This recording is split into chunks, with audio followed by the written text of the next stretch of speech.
కారుమూరి నాగేశ్వరరావుకు సంబంధించిన న్యూస్ మనం చెప్పబోతున్నాం. కారుమూరి నాగేశ్వర్ని అక్రమంగా అరెస్ట్ చేశారని వైసీపీ అధినేత జగన్ ఆరోపించారు. జిల్లా స్థాయిలో జరిగిన కాంట్రాక్ట్ విషయంలో లిక్కర్ స్కామ్ అని బండ వేశారని మండిపడ్డారు.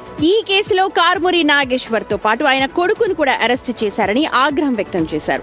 బీసీలపై కక్ష సాధింపుల్లో భాగంగానే ఈ కేసులు పెడుతున్నారని ఆరోపించారు జగన్. యాదవ సామాజిక వర్గానికి చెందిన మాజీ మంత్రి కారుమూరి నాగేశ్వరరావు, ఆయన కొడుకు కారుమూరి సునీల్ అన్యాయంగా తప్పుడు కేసులు జైలుకు పంపించినారు. ఎంత దారుణమైన కేసు అంటే ఇది కూడా అలాంటి దేశం. డిస్ట్రిక్ట్ లెవెల్లో జరిగే కాంట్రాక్ట్లు, జరిగే టెండర్లు ఇవి. దాని వాల్యూ ఎంత ఉంటుంది అంత ఉంటుంది.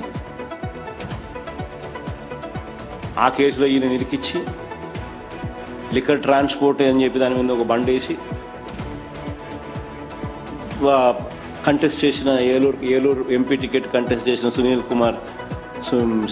కుమార్ యాదవ్ మీద, కారుమూరి సునీల్ కుమార్ యాదవ్ మీద, వాళ్ళ ఆయన మీద అక్రమ